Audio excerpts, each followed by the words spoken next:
I got one in my eye. Oh, there we go. Pulled it out. I swear this hair. Hey guys, this is Dustin DaHusky, and I don't know if it's really about pandemic talk per se, but I figure I want to talk about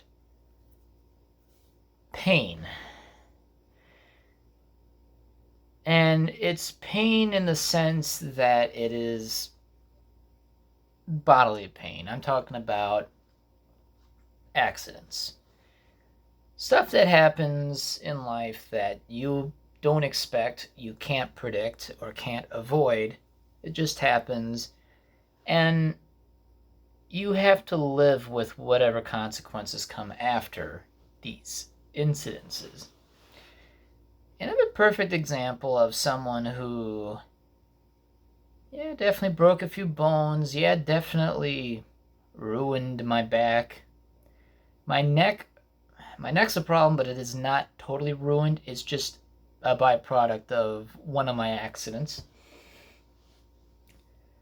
But, okay, when you're young, when you're a kid or a pup or a cub, whatever, when you were younger, you're bulletproof.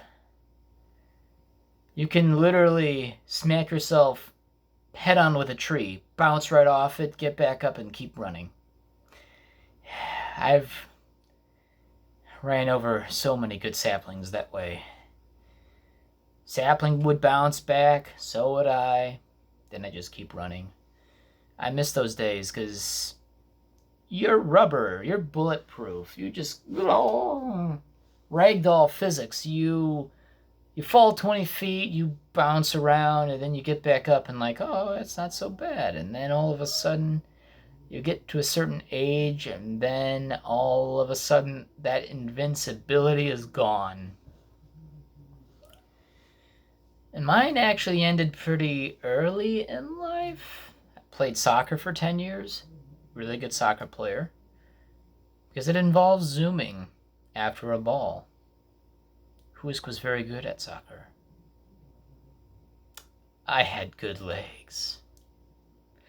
So there was a time when I was playing an indoor game of soccer, which I liked as much as I enjoyed playing out in the sun, but when you play an outdoor game, we played in the rain, we played in storms, unless thunder happened and then we had to stop. But especially in the fall, a fall game is just not fun. Because you're freezing cold, you're wet, you're covered in mud. But an indoor game, all of a sudden, our soccer season got extended into the spring. So we would almost have an 8-month season instead of like a 4 or 5-month season. Again, did this for 10 years straight. Practice every Tuesday and Thursday as a team. Every single week for 10 years. That was a good habit. And boy, I had legs as hard as steel. And the Husk could zoom faster than a cheetah. Or the flaming meteor that will hit the planet in November. I don't know. I just hope it does. And I have a really powerful kick. Well, during one indoor game, and indoor games are nice just because they're warm, they're well ventilated. It could be snowing outside and you can still play an indoor game. So I was about to kick a ball, and one guy, twice as tall as I am and probably weighs as much as a brick house, was able to stop my dominant kicking leg, my right leg, on full swing. How that happened was, I'm trying to do something with my fingers, with legs. Okay, so this is right. Wait, is this reversed? Okay, so this is actually right leg. This is left leg. So you know how when you put your leg back before you kick a ball? Well, you see how it's kind of overextended? Wait. I'm bad at this. I'm sorry, guys. So, when you go kick a ball, you put your leg back and then you follow through, right? Well, when this guy ended up stopping my leg, I did the, what you call it? I brought my leg back, and in full swing, he stopped me right there on my ankle at full kick. He stopped my foot. The rest of my leg followed with me. That's right, I shattered my ankle. And I kept playing on it for 4 months like a dumbass, because you know why? I thought it was just a sprained ankle. And the funny bit is, it didn't look broken. On the inside, I don't even know. I never got it checked out, because you know what? Like a DaHusky. I just kept going with it. And just hoped it either kills me or I survive it. I'm still here. So, but yeah, I should have gotten it checked at a doctor. Probably said, oh, you fucking broke your foot. We'll just put it in a cast and you'll be good to go in a few months. Well, when I broke my ankle, I realized, oh, fuck, man, my leg really hurts, so I got put on the benches. Then throughout the course of a week, my bones would start to slowly start healing. They would start to set. Well, I am a nerd. I'm still a dumbass. So here I am, I'm getting ready for my next game the following weekend, and I'm able to stand on my foot and whatnot, so, you know, it still fucking hurts, but still able to put weight on it. The very moment that I would kick the ball, I would re-break the bones. I'm not a smart DaHusky. I did this for 4 months. That's when I then realized I may have probably broken this foot so many times, it's probably fucked me up. And you know what? Since then, since my foot had kind of... It's fully healed. That's nothing different from that, but some of the bones may not have actually fully set in their proper orientation. Yeah, they still work. They still support me. I can still run. I can still walk. I have clicking in my ankle to this day. A very, very crepitous clicking. I don't know if you may have heard that, but that's just another example of my clicking ankle. And I do it on a pivot. Anytime I pivot on my right ankle, it clicks. Anytime I extend my leg or move it or whatnot, it pops and clicks. It's not pleasant. It's now become what is my dominant ankle is now slightly my weakest ankle. Anytime I reenact, the guys would say, hey, we're going to do a nighttime patrol. I absolutely like nighttime patrols. Although my vision's it's not that perfect. My eyes don't like to adjust at night so much. I cannot find any bit of depth perception at night. I couldn't. Eventually, your eyes adjust to low light environment, but for some reason, if a nice flat land were to present you and you walk on it and then all of a sudden there's a divot, I would walk directly into it thinking it's still flat land, and I would totally mess up my shit. And my ankle would get pissed. It doesn't like it when it's not prepared to drop a good 6 inches of distance that it's not expecting, and oh boy, I'm out for the count for that night. I can't do nighttime patrols with my fellow reenactors in my group or my unit because I'm always afraid of doing the stupid of hurting myself in a place that I really don't want to be hurt much more than I have. Yeah, sometimes I do it. Gotta be adventurous in life, but then you really start to think common sense about yourself, about your own physical health, your well-being, and then you really start to say, well, I ain't no young Husk anymore. I'm becoming 20s Husk, which is not old, but I'm not bulletproof anymore, as I've discovered. So there's certain things that if I twist my ankle in a wrong way, my left ankle, which is my least dominant one, is surprisingly robust. Makes sense because I never broke it. My right ankle, which would be my most dominant ankle, I got to be careful with it because any wrong angle I land on it, and boy, it doesn't break anything, but I'm out for the count. I can't do anything with it. I start to hurt. I walk around. I go on a limp. I run a laser tag meet in my area. And at this laser tag meet, or at the venue, there is trampoline dodgeball. I don't use, I've never been on many trampolines growing up. My family never had them. I didn't know anyone who had them. But we had them in gym, and they were okay. But that was before my accident, so not sure what to exactly think about them now.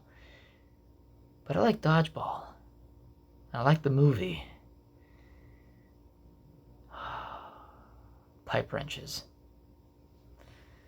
But I'm terrified of busting my ankle on a trampoline playing dodgeball and then realizing I'm not getting too old for this shit, because I can still do it. I can't be doing things that would fuck me for a few days until I heal, and if it's on a Saturday, I may be coming into work on Monday feeling hurt. I don't want to do that, because then the rest of the week it's going to make it worse, and then I don't heal as well, and you start to really avoid doing things that would seem fun, and it sucks, because you don't like the pain associated with it. So that's my ankle. I try to take care of my ankle as best I can, because, well, it definitely has issues.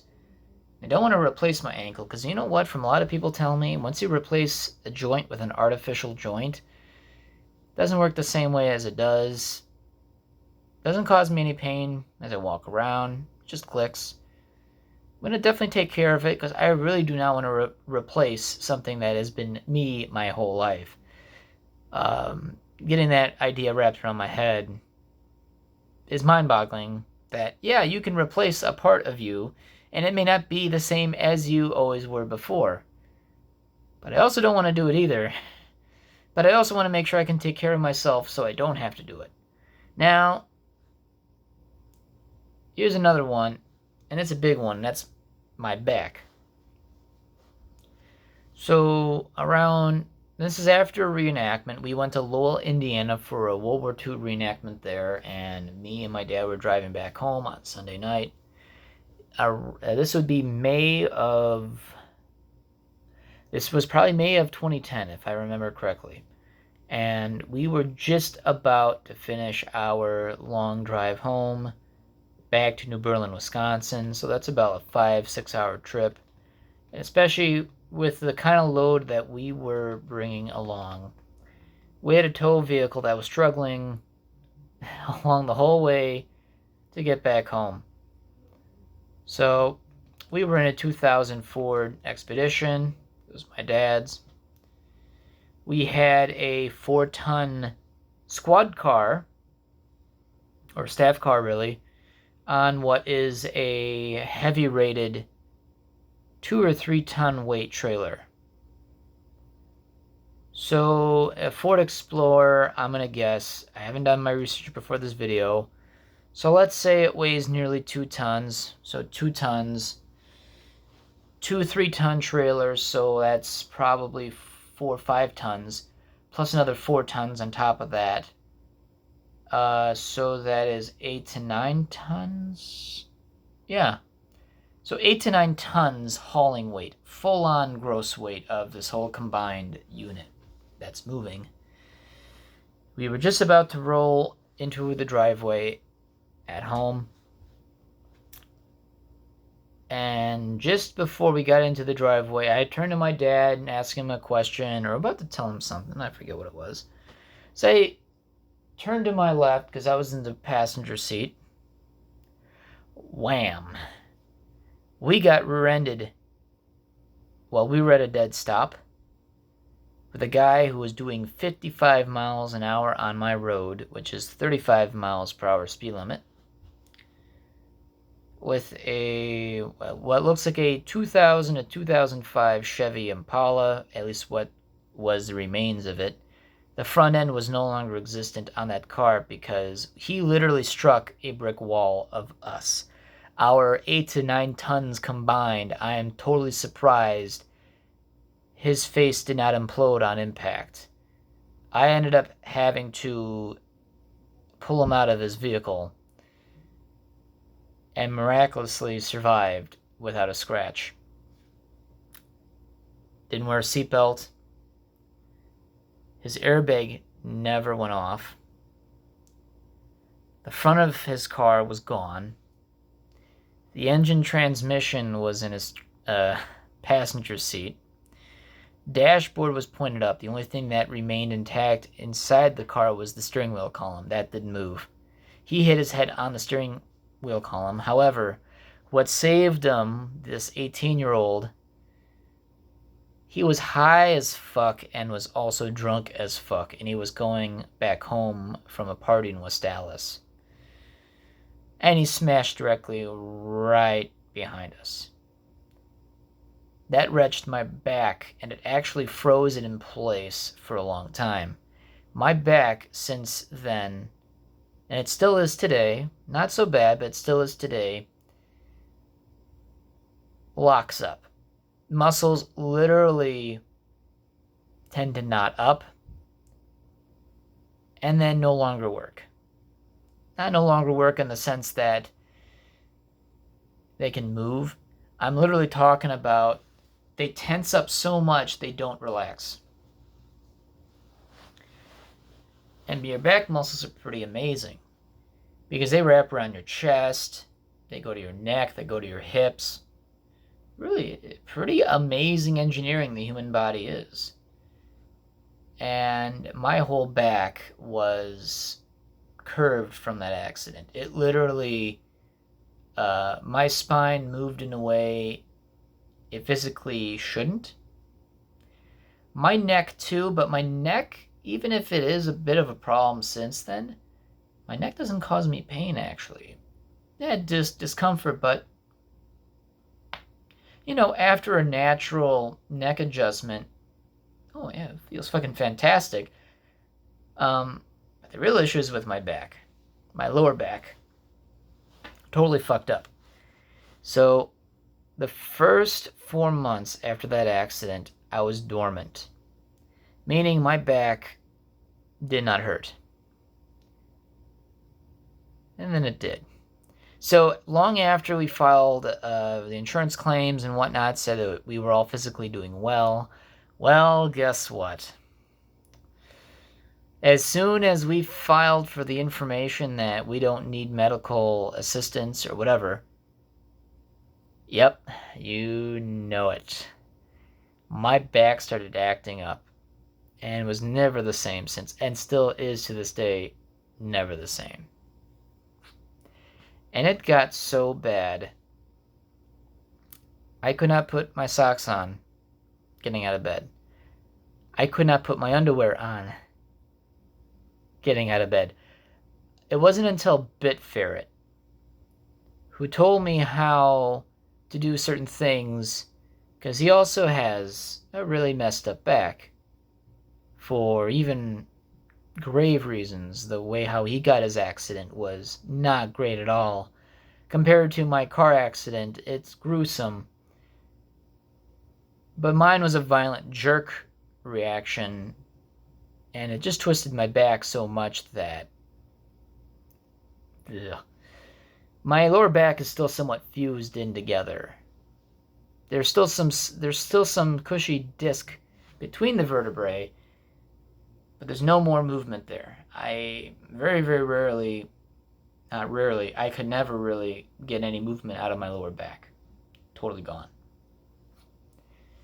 So I learned a few things from him to make my life a bit more bearable. Then I decided, because I've had, I think, 4 or 5 vertebrae touch bone to bone, and it was agitating me so much. Remember that my back muscles locked up and would not relax?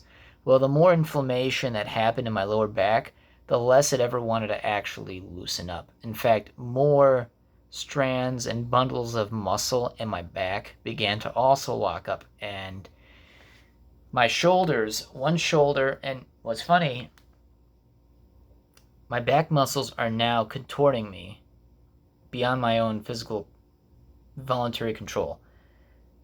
My right shoulder was 2 inches lower than my left shoulder. It was literally physically making my back into an S. That's how bad it got. A lot of bone-on-bone contact, went to get physical therapy. That didn't do anything, because when you pay $2,000 for physical therapy in a visit, and I had 2, and that was enough because I couldn't afford it, they wouldn't touch me. Meaning chiropractic help. I needed chiropractic help. I needed back massage. I needed something to at least make me feel human again, because the amount of back pain I was going through every day was excruciating. I hated it. I thought I would be, well, not a cripple in the sense that, being left in a wheelchair is something permanent like that. But it was getting to a point where I wondered, how the hell am I supposed to survive later in life if I can't physically work? Well, when they took my x-rays, they told me I was special.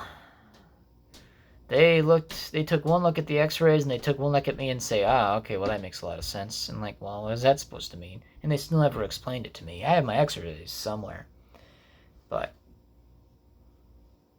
they taught me how to bend over to pick things up, put things away. They didn't do anything else. So it was literally my most expensive x-ray ever, and ways to do yoga for $4,000.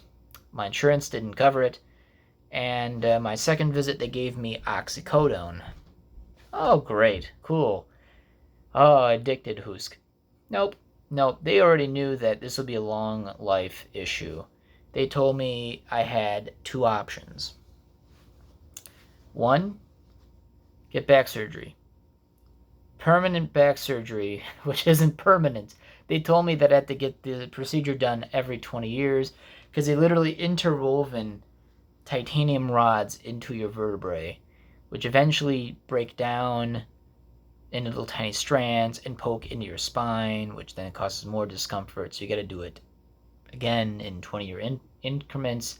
I know a friend of my dad's who has that exact same procedure done, and he told me not to recommend it. So I knew surgery is not my end goal. Then they told me yoga for life. You'll have to do yoga to keep yourself loose and somewhat flexible. But they told me my flexibility will never come back the way it was before. So it's like, okay, certain things I wouldn't be able to ever do anymore. Then I got too desperate because they gave me oxycodone. Then they told me, well, you chose yoga, so we're going to give you some oxycodone. 3 days worth. And they say, yeah, we're giving you 3 days worth of oxycodone, and good luck. So for 3 days, I was in bliss. For the first time ever in 2-3 years, I had no pain. For 3 years of pain, I had 3 days of bliss. Then back to pain. And I got so desperate after paying $4,000 in physical therapy treatments that actually did nothing. I got so desperate I was literally going out of my mind that I cannot live like this. Couldn't. Like, bone on bone feeling. If you've ever had something like that with a joint or arthritis, if you're old enough to have arthritis, or you have a joint that developed arthritis, yeah, that. But with your back. And use your back for a lot of things, so got so desperate I went to Brookfield Square in New Berlin, or actually Brookfield, really, and got a $12 10-minute massage by a Chinese man. I figured, you know what? I'm desperate. I'm willing to throw money at anything that might help. This man is my Jesus, because he fixed me. Oh my God. He had the hands of a German panzer. It was just absolutely firm. And not embellishing. Oh, buddy, you need to relax. You got marble in your back. You have 7 of them. One's right here. I'm like, ah. As he proceeded to touch all of the 7 apparently marble of back meat that have been tensed up for so long that when he was massaging them, I honestly thought he had a